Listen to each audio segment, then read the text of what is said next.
Hello, my name is Ian Larkins of Radius Law and welcome to our monthly commercial bulletin brought to you in association with LexisNexis. From the 9th of March, court fees increased for money claims exceeding £10,000.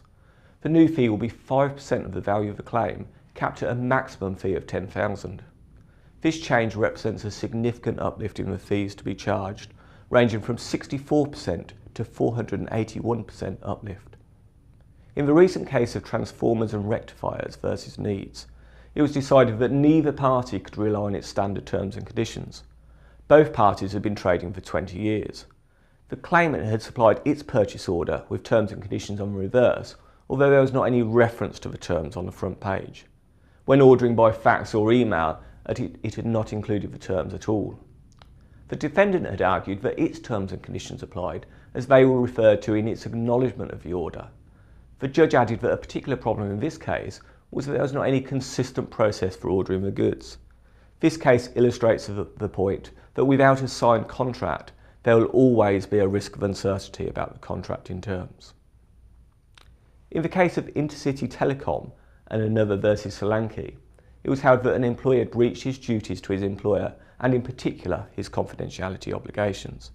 It was found that the employee, who had been in a senior sales position, had downloaded customer information onto memory sticks and then used that information to solicit customers.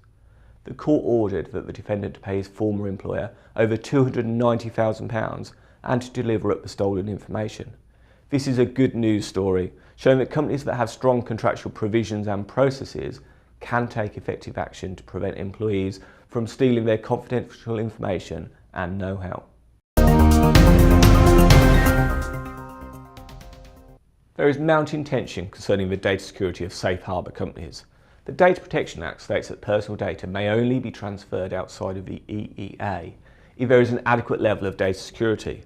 In the US, companies can sign up to the Safe Harbour list, a voluntary scheme where companies commit to meeting minimum data security standards. There are, however, a number of flags being waved to highlight that the Safe Harbour scheme is not being appropriately policed.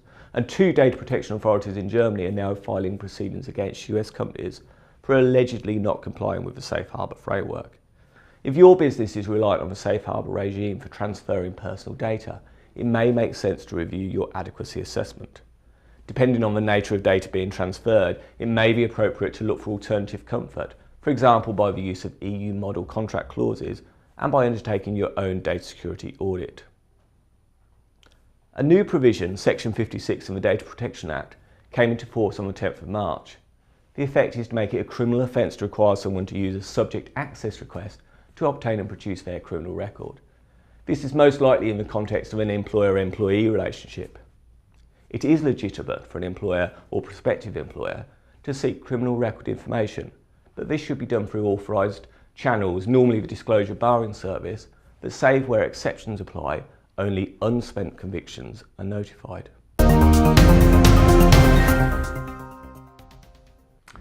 The Advertising Standards Authority, the ASA, which is the UK's regulator of advertising across all media, launched a consultation at the end of 2014 on the future of its regulatory activities. The conclusions of the consultation being that it will now implement its prioritisation principles to guide its work in the future.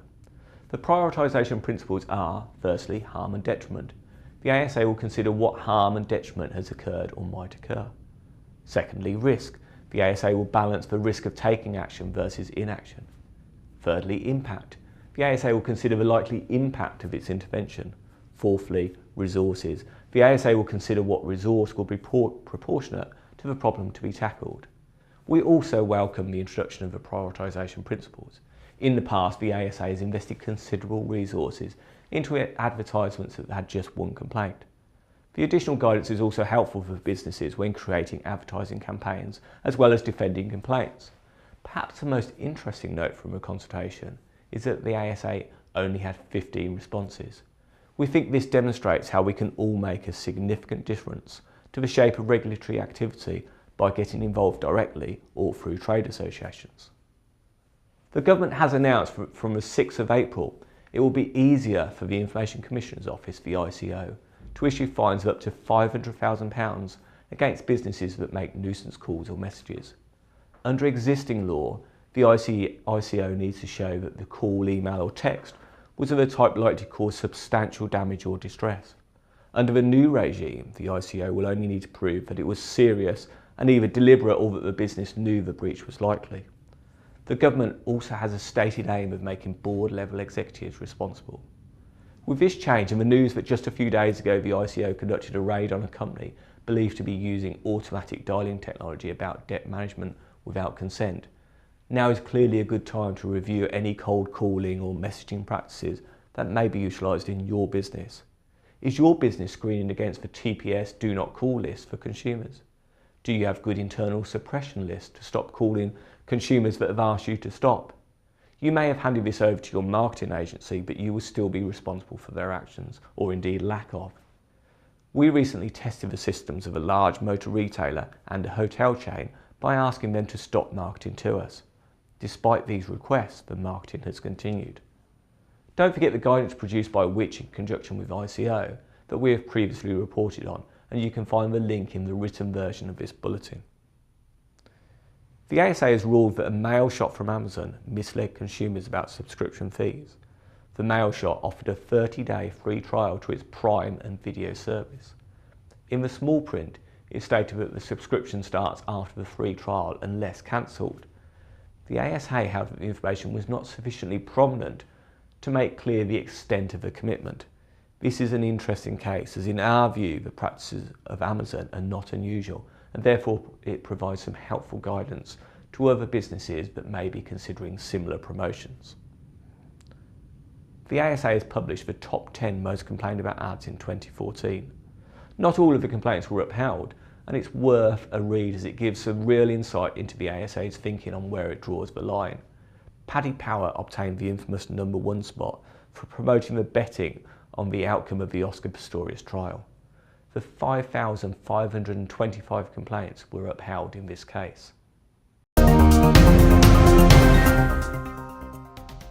It's not unusual for companies to want to restrict existing generous benefit and particularly defined benefit pension schemes. If your business wishes to cut back on what it offers to staff, it will make sense to first read about the recent IBM case. The judgment on remedies demonstrates the importance of treating members fairly and getting the consultation process right. Otherwise, it's likely that changes will get unravelled. There is too much detail to go into in this bulletin, but briefly, it has been confirmed that firstly, IBM's attempted exclusion notices from the defined benefit scheme are avoidable.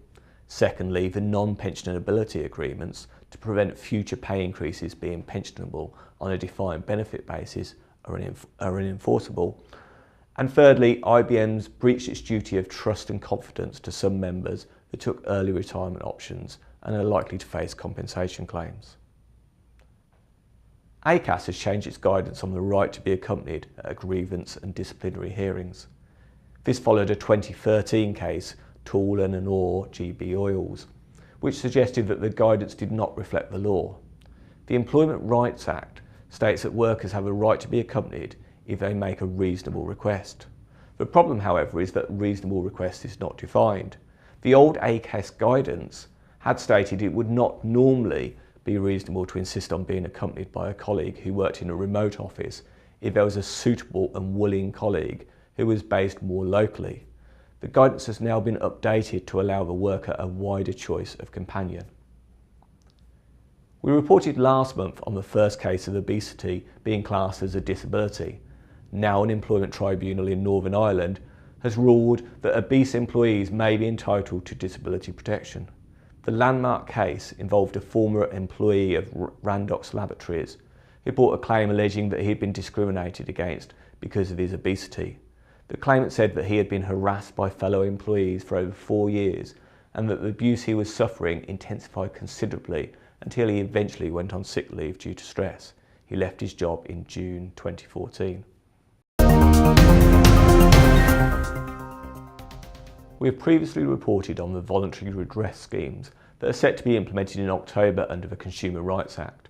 The new power is intended to make it easier for consumers that have been harmed by companies breaching competition law to obtain compensation. There is an incentive for companies that have done the wrongdoing to establish the redress scheme by gaining a reduction in fines. the Competition and Markets Authority has now initiated a consultation concerning the guideline for approving such voluntary redress schemes. From the 1st of April, the Financial Conduct Authority will gain powers to prosecute competition offences.